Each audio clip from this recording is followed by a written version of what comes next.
लाखों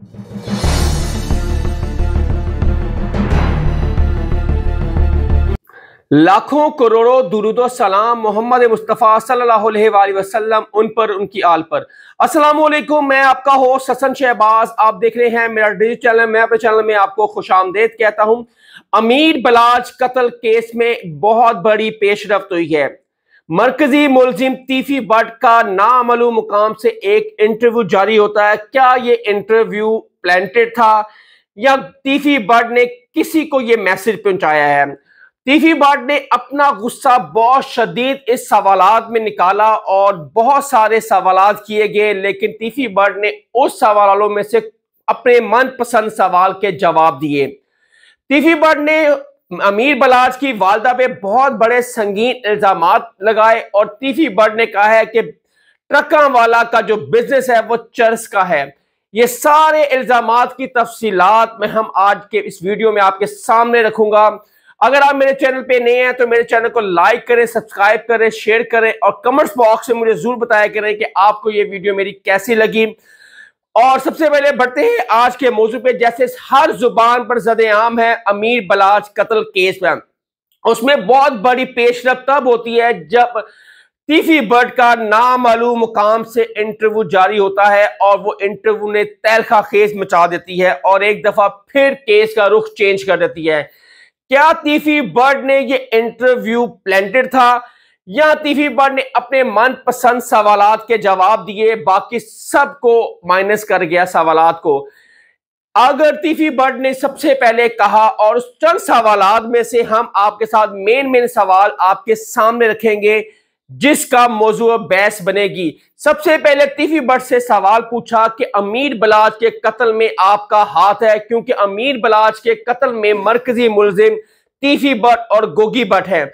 तीफी बट इस टाइम बरूने मुल्क हैं और फरार हैं और उनका इस टाइम कोई नहीं पता चला। कोई कहता है दुबई है, कोई कहता है दुबई से भागकर यूएसए अमेरिका शिफ्ट हो गए हैं, लेकिन गोगी बट ने अभी पाकिस्तान में ही है, लेकिन वो रूपोश है। पुलिस, पूरे पाकिस्तान की पुलिस इन दोनों भाइयों को, कजन्स को ढूंढ रही है, लेकिन अभी तक इनकी गिरफ्तारी अमल में नहीं आई। एंकर ने सवाल पूछा तीफी बट से कि आपका अमीर बलाज के कत्ल में कोई किरदार है, तो उसने कहा कि मेरा कोई किरदार नहीं है अमीर बलाज के कत्ल में। ना इसके बाप के कत्ल में था, ना इसके दादा के कत्ल में था। ये मेरे पास इल्जामात लगाते हैं, लेकिन एक सवाल यहां पे पैदा होता है कि हमेशा तीफी बट और गोगी बट का क्यों नाम आता है जब ट्रकावाला की फैमिली में से कत्ल होता है? लेकिन ये कैसी दुश्मनी है कि सिर्फ और सिर्फ ट्रकावाला की फैमिली को मरते हैं, लेकिन गोगी बट और तीफी बट जिनके साथ इनकी 30 से 40 पुरानी साल दुश्मनी है, इनके खानदान से या इनका साथी कोई नहीं मरता। हमेशा ट्रकावाला का ही फैमिली का कोई मेंबर मरता है। 1950 में इसका परदादा मरता है, 1993 में इसका दादा मरता है, 2008 में बिला टीपू ट्रकावाला मरता है और फिर अब इसका बेटा मरता है। क्या ये तीसरी नस्ल इस टाइम ट्रकावाला की इस दुश्मनी की भेड़ चढ़ चुकी है? तीफी बट ने कहा कि ये लोग बहुत जालिम हैं, इनको वो लोग मारते हैं इन्होंने जिनके घर उजाड़े। और जब आपने एक सवाल पूछा कि नीफा बाबा कौन है, नीफा बाबा, फिर तीफी बट ने कहा नीफा बाबा इनका मुलाजिम था बिल्ला ट्रकावाला का। जब बिल्ला ट्रकावाला का बेटा और नीफा एक केस में, एक जना के केस में पकड़े जाते हैं, तो फिर बिल्ला अपने बेटे को छुड़ा लेता है और नीफे को 7 साल कैद की सजा सुनाई जाती है। उसमें नीफे को जब 7 साल की कैद सुनाकर जब अपनी सजा काट कर बाहर निकलता है तो उसको गुस्सा होता है, उसको गम होता है कि मेरे अपने बेटे को जो बिल्ले ने छुड़वा लिया टीपू को, लेकिन हमारे पीछे पैरवाई नहीं की। और जब उसके अंदर एक गुस्सा और गम, गुस्सा होता है, फिर आकर वो डेरे पर बिल्ले को कत्ल कर देता है नीफा फिर भागकर दुबई जाता है, जो पनाह लेता है तीफी बट के पास और गोगी बट के पास। 97 में तीफी बट ने कहा कि मेरी मुलाकात नीफा बाबा के साथ होती है और उसके ठीक कुछ अर्से बाद वो पाकिस्तान जाता है, तो फिर वहीं पे वो कत्ल हो जाता है। फिर एक सवाल पूछा कि आपका और अमीर बलाज के कत्ल में क्या ताल्लुक था। उसने कहा कि मेरा दूर दूर तक कोई ताल्लुक था, मुझे अफसोस है उसके कत्ल का। और फिर सवाल पूछा कि एहसन शाह से आपकी क्या मुलाकातें होती रही। उसने कहा कि मेरी एहसन शाह से उम्रे के दौरान कोई ऐसी मुलाकात नहीं हुई जिसमें उसने मुझे इंफॉर्मेशन पास की हो कि असला छोटा है, बुलेट प्रूफ जैकेट नहीं उसने पहनी हुई। ये सारी कोई बात मेरी एहसन शाह से नहीं हुई। लेकिन बात यहां पे आकर खत्म नहीं होती। उन्होंने ये सवाल को गोल मोल जवाब दिया। उसने ये नहीं कहा टीफी भट्ट साहब ने कि मेरी एहसन से कभी मुलाकात नहीं। उन्होंने कहा है कि मेरी उम्रे के दौरान मेरी टेलीफोनिक या मेरा कोई राब्ता नहीं हुआ, ना ही उसने मुझे इंफॉर्मेशन पास की है।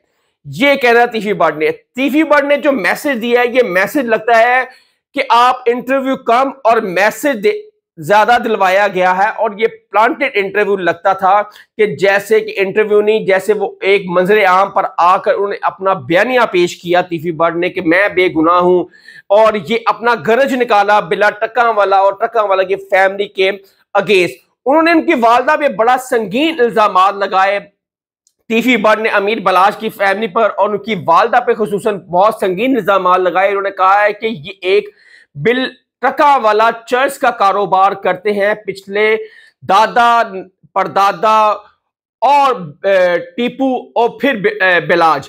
उन्होंने कहा इनकी जो ट्रकों में ट्रांसपोर्ट का काम है, इनका बेसिकली उनका गुड ट्रांसपोर्ट का काम है, उसके अंदर ये चर्च आती है। और उस चर्च से कुछ चर्च में उनका कजन जो था, बासित नाम बताया जाता है, अमीर बलाज का कजन है, साथ वाले घर में ही इनका रहते हैं, वहां से वो चर्च चुराता है और वो अपने पास रख लेता है। इसी दौरान जब पता चलता है अमीर बलाज की वालदा को, वो अपने गार्ड के साथ उनके घर जाती है और घर जाकर फायरिंग करती है। फायरिंग करते हैं, उनके दो भाई होते हैं, एक भाई मौके पे ही जान भाग हो जाता है और दूसरा जख्मी हो जाता है। उसके बाद टीफी भट्ट कहता है कि इनकी वालदा के ऊपर भी कत्ल की एफआईआर दर्ज है। ये लोग ऐसे जालिम लोग हैं और इन्होंने कई खानदानों और कई घरों को उजाड़ दिया है। ये वही लोग हैं और ये वही दुश्मन है जो इनको मारते हैं। ये कहना था टीफी भट्ट का। लेकिन टीफी भट्ट की जो बॉडी लैंग्वेज बता रही थी कि उनको भी गर्ज थर्ड की भी दुश्मनी इधर पाई जाती है 30 साल से। और जितना टीफी भट्ट को टका वाला पे गर्ज था और गुस्सा था, वो सामने वाजिया नजर आ रहा था कि वो उनकी भी कहीं ना कहीं ये दुश्मनी और कहीं ना कहीं इन्वॉल्वमेंट पाई जाती है। और जिस तरह उन्होंने संगीन इल्जाम लगाए टका वाला और उनकी वालदा बिलाज के ऊपर और उनको बताया कि चर्च का कारोबार ये करते हैं, और ये कहना अगर आपकी दोस्ती नहीं थी, आप दोस्ती थी आपकी दुश्मनी नहीं थी, तो फिर आपको इतना गर्ज क्यों इन पे था। फिर आपने कहा कि मैंने टीपू की जान बचाई। एक दफा जब हनीफा उसको मारने की प्लानिंग कर रहा था, जब दुबई से वापस आया था, तो फिर मैंने एक उनके साथियों को और उनके साथी और जो उनके साथ रहने वाले जो मेहरबान थे टीपू के और उनके जो रिश्तेदार भी कह सकते हैं और एक बहुत अच्छे अजीज है, उन्होंने कहा कि मेरे भी वो बड़े अच्छे अजीज हैं और टीपू के फैमिली मेंबर भी हैं, उनको मैंने बताया कि टीपू को आज कत्ल का प्लान किया जा रहा है। अगर टीपू को आज ना भेजे हॉस्पिटल, क्योंकि आज उसकी फील्डिंग लगी हुई है, उसको मारने की प्लानिंग है। फिर जब ये सबूत मिलते हैं तो वहां पर पुलिस जो होते हैं टीपू के जानने वाले, वो एक जब तफ्तीश करते हैं तो उसमें वाकई पता चलता है कि टीपू को कत्ल कर दिया जाना था। और अगर टीफी भट्ट कहता कि मैंने अगर उसके बाप को मारा है, मेरे उसका बाप के हालांकि नॉमिनेटेड पर्चे में मैं नहीं था, अगर वो कहते हैं कि मैंने इसके बाप को मरवाया है, तो फिर मैं टीपू को क्यों बचाता, तो फिर टीपू को मैं मरवाता। मैंने तो टीपू की जान बचाई है। ये आप जाके जो रिटायर्ड चद्दर साहब हैं, जो इसने पुलिस के आला ऑफिसर हैं, ईमानतदार हैं और बहुत अच्छे एक नफीस इंसान भी हैं, आप उनसे जाके पूछ लें, वो अभी तक जिंदा भी हैं। वो दूध का दूध और पानी का पानी हो जाता है, वो झूठ तो बोलेंगे नहीं, वो इतने नफीस और ऑनेस्ट इंसान हैं चद्दर साहब जो पुलिस के रिटायर्ड ऑफिसर हैं। आप उनको पूछ लें, वो भी लाहौर में रहते हैं, उनसे जाके पूछ ले, दूध का दूध पानी का पानी हो जाएगा कि तीफी ने ये बात की थी या नहीं की थी, सारा कुछ सामने आ जाएगा। वो झूठ तो बोलेंगे नहीं चतर साहब। अब यहां पर सवाल, बहुत सारे सवाल तीफी बट से पूछने बनते थे, लेकिन एंकर ने कुछ सवालों को गोलमोल कर दिया और बहुत सारे सवालों को तीफी बट साहब ने गोलमोल कर दिया। अब तफ्तीश जैसी आगे बढ़ती है, अब इसका नया रुख इख्तियार कर चुकी है। अब बलाज फैमिली और तीफी बट फैमिली आमने सामने हो गई हैं, और बच्चू पहलवान और जो रिश्ते में अमीर बलाज के दादा भी हैं और रिश्ते में, वो आमने सामने इस टाइम तीफी बट और गोगी बट और बच्चू पहलवान और हसन पलमान जो अमीर बलाज का कजन भी है, और ये इस टाइम आमने सामने हो गए हैं। और कहा यह जा रहा है कि जब अमीर बलाज ने नसीराबाद में आकर तीफी बट के घर फायरिंग की, तो उसमें डीएसपी का बेटा जहां पर अमीर बलाज का कत्ल होता था जिस शादी पे, वो भी उसमें शामिल था। जब तफ्तीश होती है तो तीफी बट कहते हैं कि मेरे पास डीएसपी आते हैं और कहते हैं कि अमीर बलाज ने ये फायरिंग नहीं की। तो कहता है तब मुझे कुछ समझ नहीं आया, तो मैंने उनको भेज दिया कि मैं आपसे 2 से 3 दिन तक बात करूंगा इस मौजू पर, मुझे अभी तहकीकात करनी दीजिए। कहता जब मैंने तहकीकात की तो उसमें अमीर बलाज और डीएसपी का बेटा उसमें शामिल था, वो गाड़ी चला रहा था और अमीर बलाज ने फायरिंग की, और बच्चू पहलवान भी उस फायरिंग के अंदर मौजूद था, उस गाड़ी के अंदर मौजूद था। और जब ये सामने सारा फुटेज सामने बाजी आई तो उन्होंने कहा, डीएसपी के बेटे ने, कि डीएसपी ने कहा कि तीफी बट साहब मेरा बेटा नशे की धुन में था, उसको लेके आए, वो ड्राइविंग कर रहा था, उसने फायरिंग नहीं की। ये इसने अपना स्टेटमेंट सीसीपीओ लाहौर के आगे भी पेश किया। और अगर ये डेड ऑनेस्टी ये नहीं होती कि आपका दोस्त है, आप उसको फंसा दे और बाद में आप उसका नाम भी ले दें, ये कहां की दोस्ती नहीं है। और फिर उसने कहा कि वीडियो लिंक से बच्चू पहलवान का जब फोन जाता है तो कहते हैं वीडियो कॉल पर अमीर बलाज कुरान उठाना चाहता है कि मैंने फायरिंग नहीं की, लेकिन जब डीएसपी का बेटा वहां पर सब कुछ मान लेता है कि हमने ही फायरिंग की थी नसीराबाद में तीफी बट के घर के बाहर, यहां से दुश्मनी का आगाज दोबारा हो जाता है। जो 1.5 साल से टेलीफोनिक बात होती रही थी अमीर बलाज और तीफी बट की, बहुत अच्छा सिलसिला जा रहा था, लेकिन अचानक ये ऐसा मोड़ आया जहां पर ये वाकया पेश आता है। ये लड़ाई असल में लाहौर के डॉन की लड़ाई है, ना तो कोई पैसे की लड़ाई है, ना कोई ऐसी लड़ाई है, ये सिर्फ और सिर्फ लाहौर के डॉन की लड़ाई है। क्योंकि अकबरी मंडी का जो 30 साल से जो चेयरमैन है वो तीफी बट है, और शाह आलम में जो इनकी असर रसूख है वो बिला टक्कावाला और टक्कावाला की फैमिली का है। ये सारी लड़ाई है कि लाहौर में कौन डॉन होगा, सिर्फ और सिर्फ लड़ाई ये है।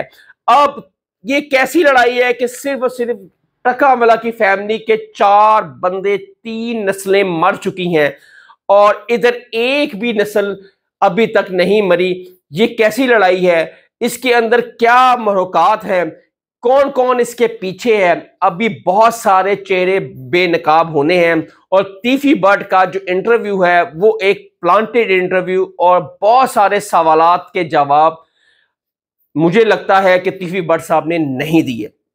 और शायद आने वाले वक्तों में जब पुलिस तफ्तीश करेगी फिर दूध का दूध और पानी का पानी होगा। और तीफी बट साहब ने कहा है कि मैं बहुत जल्द पाकिस्तान आकर अपना पुलिस को बयान रिकॉर्ड करवाऊंगा। अब देखते हैं कि तीफी बट साहब कब पाकिस्तान आते हैं और कब अपना बयान रिकॉर्ड करवाते हैं। और गोगी बट जो बताया जा रहा है कि पाकिस्तान में है, कब उनकी गिरफ्तारी होगी। पूरा पाकिस्तान इन दोनों की गिरफ्तारियों की तरफ लगा हुआ है। ये बहुत हाई प्रोफाइल केस है, देखते हैं कि इसका नतीजा क्या निकलता है। हसन शहबाज को इजाजत दे, अल्लाह हाफिज।